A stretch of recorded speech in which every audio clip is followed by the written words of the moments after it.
Hello tout le monde, j'espère que vous allez bien. On se retrouve aujourd'hui dans une nouvelle vidéo où je vais me maquiller uniquement avec les nouveautés, des nouveautés make-up qui sont sorties récemment. D'ailleurs, je vous ai fait pas mal de hauls ces derniers temps. Du coup, je vais tester un petit peu tous ces nouveaux produits que j'ai achetés et qui sont sortis sur le marché. J'ai réalisé ce look avec, et puis je vais vous dire tout ce que je pense, si j'ai aimé ou si j'ai pas aimé ces produits. En nouveauté, notamment, on va tester donc par exemple celle-ci en palette, la Natasha Denona. On va tester la base Farsali qui est ici, le bronzer crème de Kat Von D qui est sorti.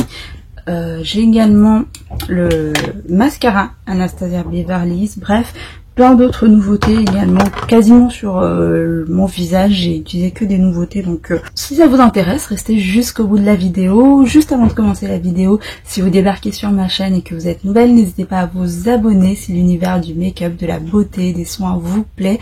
Vous êtes les bienvenus, n'hésitez pas à vous abonner, ça me fera super plaisir. Allez, c'est parti, je vous retrouve tout de suite. Alors on commence le make-up avec la base, et cette fois-ci je vais utiliser cette base-ci de chez Farsali. Je vous l'ai présentée dans mon haul. Alors j'ai bien secoué parce qu'en fait c'est une texture assez particulière, c'est un sérum liquide, comme ça je vais vous le montrer.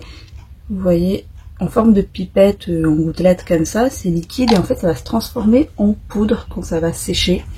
Et comment vous dire, ça fait 2-3 fois que je teste cette base et je suis un petit peu perplexe parce que c'est une base qui va vraiment lisser la peau et contrôler l'excès de sébum. Et par contre, du fait de sa texture, en fait, qui va se transformer en poudre, j'ai parfois des petits amas de poudre, comme vraiment des traces blanches sur la peau, et ça, j'aime pas trop, donc je continue de le tester. C'est pour ça que je vais l'utiliser aujourd'hui.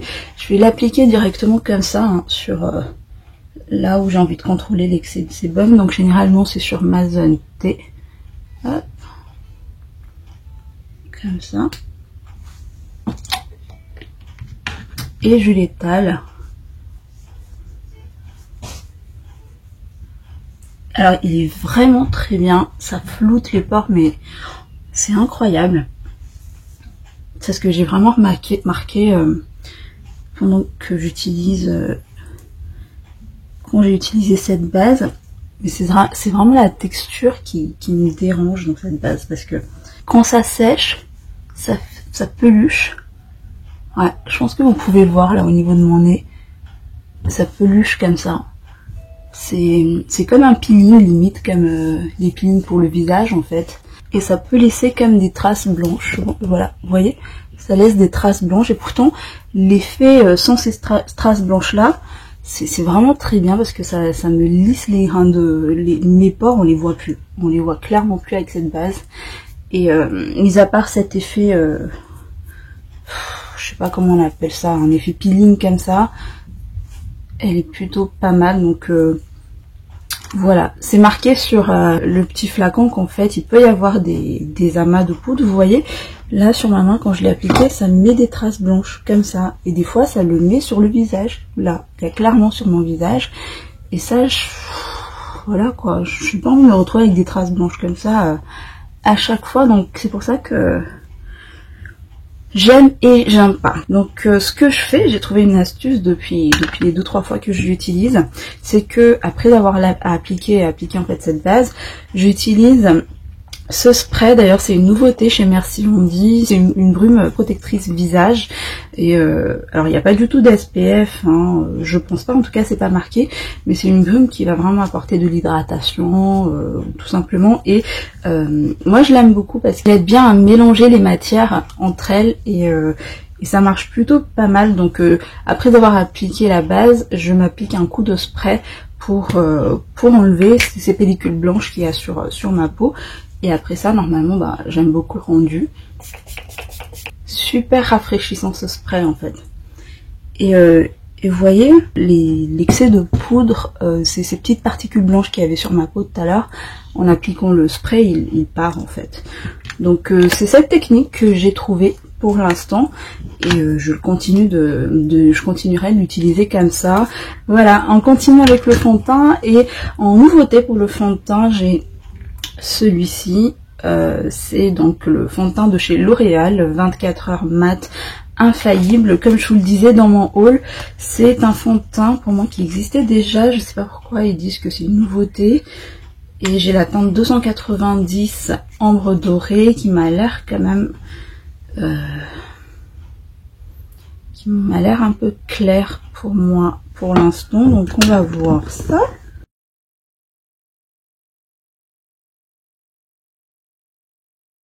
Alors, ce que je peux dire du fond de teint, c'est que déjà je me suis loupée sur la teinte, parce qu'elle m'a l'air quand même assez blanche pour ma carnation. On voit une petite démarcation avec mon cou, mais c'est pas bien grave, parce que si ça s'oxyde, normalement, il va convenir à ma teinte. Et avec le bronzer et tout ça, ça va passer. C'est pas catastrophique, hein, c'est pas très blanc, je peux sortir clairement comme ça, mais c'est juste que... en fait, c'est le sous-teint qui va pas. Il a plutôt des sous-teints, je dirais, assez rosés. Et moi, je préfère les fonds de teint qui ont des sous-teints jaunes. C'est ce qui correspond le plus à ma carnation. Mais sinon, au niveau du rendu, j'aime beaucoup. Et alors, il suffit d'une petite quantité. J'ai même pas appliqué tout ce que j'avais sur mon doigt tout à l'heure. Il suffit parce que déjà, la teinte, ça matche pas trop. Donc, j'ai préféré y aller mollo. Mais il suffit vraiment d'une petite quantité pour avoir une couvrance comme ça, en fait. Donc, la couvrance, elle est vraiment... au rendez-vous sur ce fond de teint. Si vous cherchez un fond de teint qui est très couvrant, vraiment dirigez-vous vers cette gamme de L'Oréal, parce que là d'ailleurs c'est une couvrance, je pense, qui va être modulable, parce que là j'ai vraiment appliqué une toute petite quantité et j'ai réussi à faire tout mon teint, et la matière elle s'étire plutôt très bien, ça s'étale vraiment très très bien, et le rendu est très très joli. Ça s'est bien comporté avec la base du dessous. Rien à redire, si ce n'est que la teinte elle est un peu plus claire tout simplement. Le fini est mat, alors là c'est vraiment mat, de toute façon c'est un fond de teint mat, c'est ce qui est marqué. Je pense que c'est le fond de teint le plus mat que j'ai de ma collection, donc voilà. Alors j'ai appliqué mon anti-cerne hors caméra tout simplement parce que je n'ai pas de nouveauté en termes d'anti-cerne à tester avec vous. J'ai utilisé un anti-cerne que je connais et que j'adore, c'est le Shape Tape de chez Tarte. Et pour celles qui me le demandent souvent, moi j'ai la Medium Tan Golden en teinte pour cette Shape Tape. Voilà où on en est pour l'instant. On va poudrer le teint. Côté teint, moi j'ai eu récemment cette poudre de By Terry. Voilà. Et donc c'est la Hyaluronic Hydra Powder de chez By Terry. Alors sur le site de By Terry, ils disent que c'est une nouveauté. De toute manière, moi je l'ai jamais testé, donc ça reste une nouveauté pour moi. Mais il me semble que c'est une poudre qui existait déjà. Mais voilà, pour moi c'est une nouveauté. Et donc c'est ce que je vais appliquer aujourd'hui. C'est une poudre, celle-ci, qui promet vraiment un effet lissant sur la peau, qui matifie. Et ce qui est bien, c'est que c'est une poudre aussi qui va être hydratante parce qu'il est infusé avec de l'acide hyaluronique. Donc ça, j'aime beaucoup ce concept-là. Donc je pense que même pour les peaux sèches, voilà, c'est une poudre qui va pas assécher la peau, vu que c'est à la fois une poudre qui a une action hydratante, parce qu'il y a des soins, justement, des soins lissants et des soins hydratants qui sont incorporés à l'intérieur. Et écoutez, cette poudre, je l'ai déjà utilisée 2-3 fois. Depuis que je l'ai, et alors je l'adore. Je vais l'utiliser aujourd'hui. Je sais pas si vous allez voir l'effet à la caméra. Je l'applique, hop, sur ma zone T, un petit peu pour poudrer mon anti-cerne tout à l'heure. Il en suffit juste très peu. Et à chaque fois que je me regarde dans le miroir quand je l'utilise, je suis bluffée, parce que c'est une poudre qui lisse tellement le grain de peau, c'est incroyable. Et je pense que c'est ma poudre préférée en ce moment. J'ai jamais trouvé une poudre comme ça. Je poudre pas tout mon teint parce que je vais appliquer un produit crème après, donc je poudre essentiellement ma zone T et là où j'ai appliqué de l'anti-cerne. La texture elle est tellement fine. Bon, ça va pas vraiment se voir à la caméra, mais à chaque fois que je le mets, j'ai un teint limite très photoshopé, parce que ça me lisse les grains de peau, c'est incroyable, mais vraiment. Et ça matifie aussi. mais j'adore cette poudre, gros coup de cœur.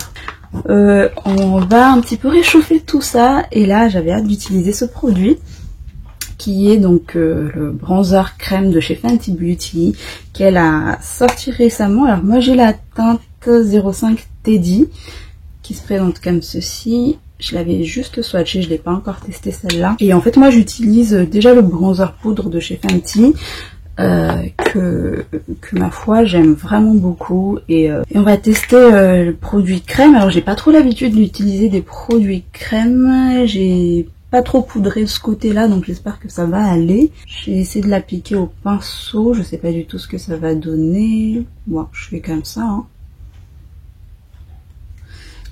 Je vais quand même enlever l'excédent sur ma peau parce que voilà.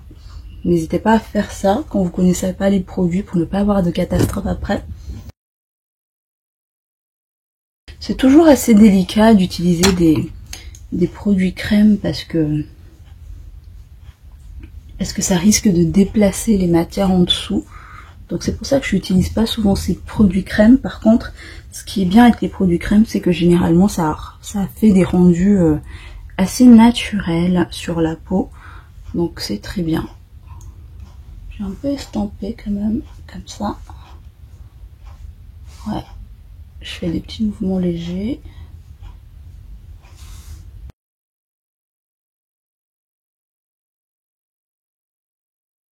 Bon, ça s'applique plutôt très bien au pinceau, j'ai rien à dire.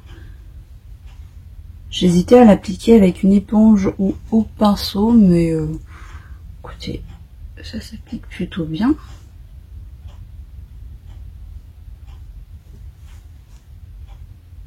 Donc je pense qu'on est bon. Ouais, je vais m'arrêter là.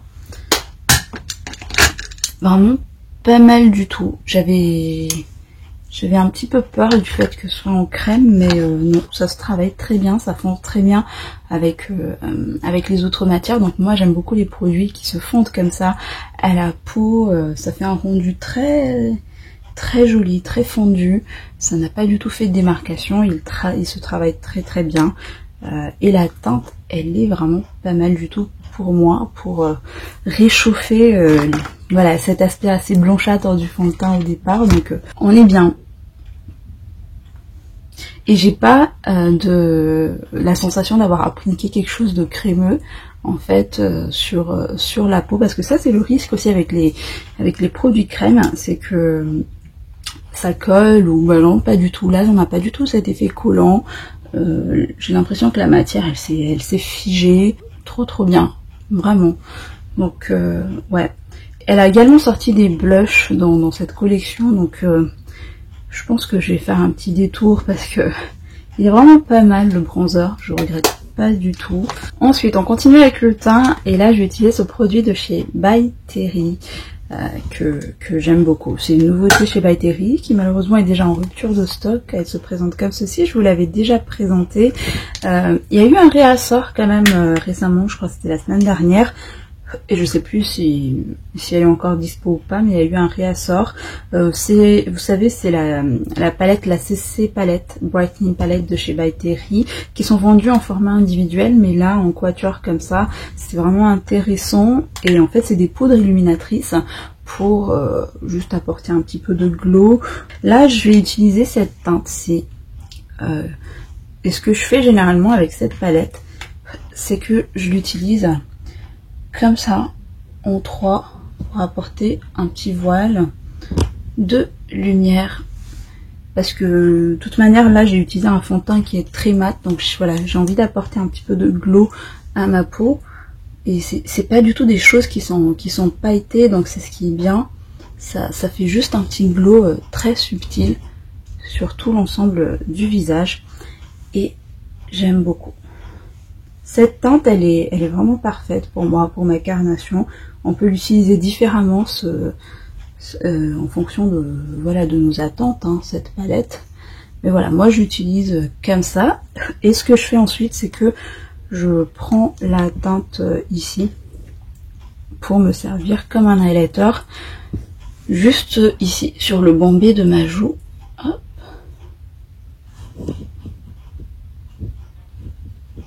et j'aime beaucoup le rendu. Je sais pas si vous allez bien le voir. C'est pas quelque chose de très intense, mais on dirait que la lumière est sortie de ma peau. Ça me fait clairement cet effet là, et j'aime beaucoup. Gros coup de cœur pour cette palette. J'arrête pas de l'utiliser en ce moment. Et j'utilise vraiment toutes les teintes hein, dans cette palette. C'est ce que j'aime parce que généralement quand on achète des palettes de teint comme ça, je sais pas si vous êtes d'accord avec moi, mais on n'utilise pas toutes les teintes qu'il y a, on n'utilise que 2-3 en fonction de notre carnation. Et là, franchement, ça me convient. Et ce que je fais, c'est que pour le blush, je mélange les deux teintes. Et ça fait vraiment bonne mine, un teint frais, lumineux. Et j'utilise comme un blush.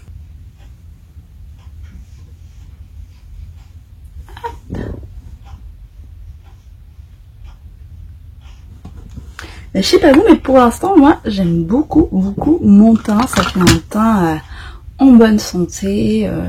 On va faire les yeux. Je vais faire mes sourcils hors caméra parce que je n'ai pas de produit nouveau sourcils à vous montrer. Donc là, je vais utiliser le pot comme ceci de chez Makeup de Révolution Pro. J'utilise beaucoup en ce moment. Voilà, sourcils effectués. On va passer aux yeux. Et pour les yeux, je vais utiliser cette palette-ci. La petite nouveauté chez Natasha Denona, je pense que vous l'avez déjà tous vu passer, il s'agit de la mini rétro palette dont je trouve vraiment sublime. L'harmonie des teintes est trop belle, c'est vraiment le genre de teinte que j'ai l'habitude d'utiliser. Je vous ai préparé un swatch juste ici de toutes les teintes. Vraiment elles sont trop jolies, elles sont magnifiques, c'est vraiment tout ce que j'aime, tout ce que j'utilise. Et je l'ai déjà utilisé cette palette. Alors j'ai déjà fait un make-up avec les teintes ici, les rosés en fait. Donc aujourd'hui on va plutôt partir sur les verts que j'ai pas encore fait. On va faire un look vraiment très simple, vous allez le voir, parce que c'est vraiment une palette qui est facile. On peut se maquiller en 1 minute avec cette palette pour tous les jours. Vraiment trop bien. Et ce fard-ci il est un petit peu il a une texture assez différente des autres, j'ai remarqué, parce qu'il est déjà un peu plus pailleté que les autres, et c'est un fard qui peut servir je pense en top coat. Alors pour l'instant jusqu'ici je l'ai juste utilisé en coin interne pour apporter de lumière, mais je pense que c'est vraiment le genre de fard qu'on peut mettre en top coat. Et ce qu'on va faire, donc je vais utiliser cette teinte mat kaki tout simplement, grossièrement, que je vais appliquer sur l'ensemble de ma paupière mobile.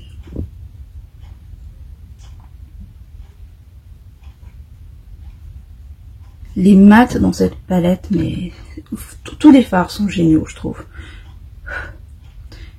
J'ai fait un make-up avec les deux, il n'y a pas de raison que les verts soient pas beaux non plus. Donc les fards mat, j'ai rarement vu des fards mat qui se travaillent aussi bien. On dirait du beurre, ça s'estampe trop bien, et ça facilite vraiment le maquillage, je trouve. Parce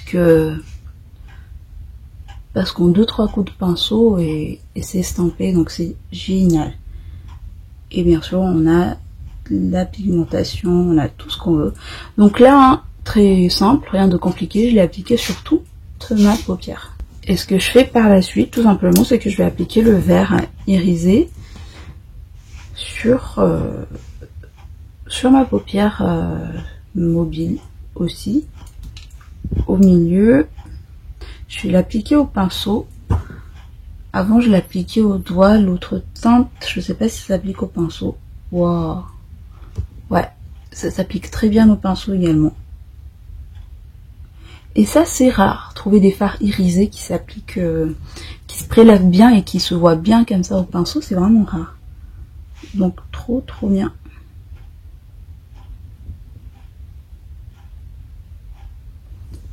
Regardez comme c'est lumineux. Je sais pas si vous allez vraiment voir, mais là en vrai, le rendu il est juste génial.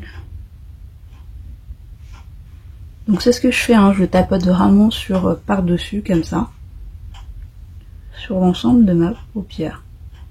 Et je vais l'appliquer cette teinte-ci en coin interne ensuite. Et je pense que je vais remonter, je vais voir.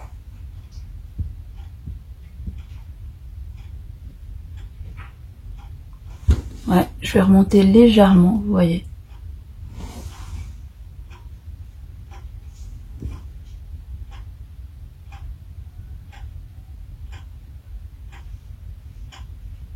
Pour le coup, je remonte vraiment presque sur la moitié de ma paupière mobile en fait, jusqu'ici, parce que j'ai envie de tester cette teinte-ci en top coat comme ça. Ouais, c'était pas du tout ce que je voulais faire à la base.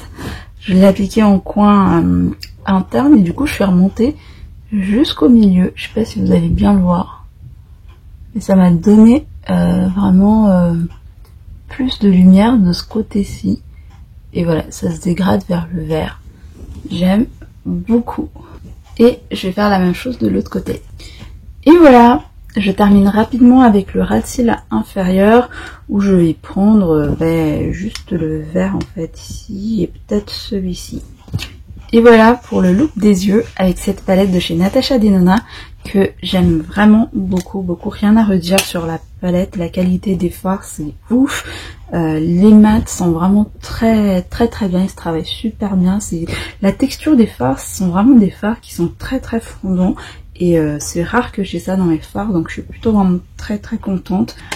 Je passe au mascara et là j'ai une nouveauté également à tester, il s'agit du Lash Brag Volumizing Mascara d'Anastasia Beverly Hills qui se présente comme ceci et j'ai vraiment hâte de tester ce mascara parce que la brosse me parle et c'est les genres de brosse que j'adore. C'est un mascara noir qui promet du volume et c'est tout ce que je demande, donc c'est parti.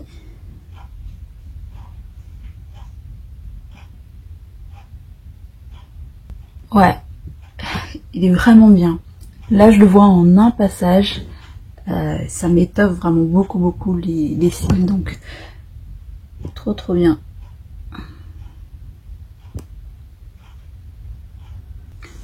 Regardez le résultat avec 2 couches, avec mascara et sans mascara, je pense qu'on peut le voir. Il est génial. Vraiment. Et voilà le rendu. Franchement, il est génial ce mascara. Ça, en un passage, ça m'a apporté du volume. Bon, moi j'applique toujours 2 couches et ça fait pas de paquet. Il est bien noir, il étoffe les cils comme il faut. Au niveau des lèvres, on a fini hein, bientôt. J'aime beaucoup le maquillage de mes yeux comme ça. Vous voyez, avec cette palette, on peut vraiment faire, je trouve, des maquillages là du coup assez chargés comme je l'ai fait aujourd'hui. Assez rapidement, tout qu'on peut faire des maquillages très légers, très frais pour tous les jours. Gros coup de cœur cette palette, mais j'y reviens plus. Et en lèvres, j'ai pas de nouveauté en fait, vraiment de nouveauté. Alors oui, j'ai le baume à lèvres de Huda Beauty, mais c'est un baume à lèvres, donc je pense qu'on va pas voir grand chose. Mais sinon, j'ai également celui-ci de Charlotte Tilbury qui me tente beaucoup, c'est la Pillow Talk que j'ai en teinte médium, qui est comme ceci. Je sais pas si ça va matcher avec mon make-up du jour. Voilà. Écoutez, je l'ai pas encore testé, pour moi c'est une nouveauté pour moi, donc on va partir sur celle-ci aujourd'hui. C'est juste une teinte bois de rose en fait qui va sublimer les lèvres. Il glisse super bien. J'aime beaucoup la couleur de ce petit rouge à lèvres. Bon, finalement ça tranche pas trop avec mon maquillage, ça va. Ça va. C'est un très joli bois de rose, très joli. Et ça a une petite odeur assez vanillée, mais pas très entêtant. Par contre, ce que je peux dire, c'est qu'il glisse vraiment sur les lèvres à l'application. Pour du mat, il est vraiment très bien parce que oui, c'est un rouge à lèvres mat, longue tenue. Voilà, c'est ce que ça promet. Pour l'instant, je dirais pas qu'il soit mat, il est semi-mat pour moi. Bon, écoutez, je l'ai laissé poser un peu plus. Pour moi, il est pas mat, il est semi-mat, ce rouge à lèvres. C'est vraiment un fini velouté sur les lèvres et j'aime beaucoup. C'est pas du tout asséchant et on la sent pas. Pour du mat, on la sent vraiment pas. Donc j'aime beaucoup ce petit rouge à lèvres. Voilà. Je termine juste en appliquant un petit coup de spray final. Le spray, donc merci Andy. Je trouve vraiment l'odeur de ce spray super agréable. C'est très frais, c'est à l'aloe vera et au chanvre. Alors c'est pas un spray qui va matifier, c'est vraiment, j'aime beaucoup l'utiliser, comme je vous disais en début de vidéo, pour enlever cet aspect un petit peu poudreux qu'on peut avoir. Et c'est pour mélanger finalement toutes les matières entre elles, donc pas mal du tout. Donc voilà pour ce make-up avec uniquement des nouveautés. J'aime beaucoup le rendu final, je sais pas vous, mais j'aime beaucoup le maquillage des yeux, j'aime le teint, vraiment, j'aime tout, j'aime tout. Écoutez, voilà pour le look final, voilà pour mes avis concernant ces nouveautés. J'espère que ça vous a plu, j'espère que ça vous aura aidé si vous comptez craquer aussi pour ces nouveautés qui viennent de sortir. Et si vous avez craqué, si vous avez testé, n'hésitez pas à me laisser votre avis en commentaire. Dire également quel produit vous avez préféré, sur quel produit vous comptez craquer, voilà. Et si vous avez aimé tout ça, n'hésitez pas à liker la vidéo comme d'habitude, abonnez-vous si ce n'est pas déjà fait, et en attendant une prochaine vidéo, je vous fais plein de bisous, bye.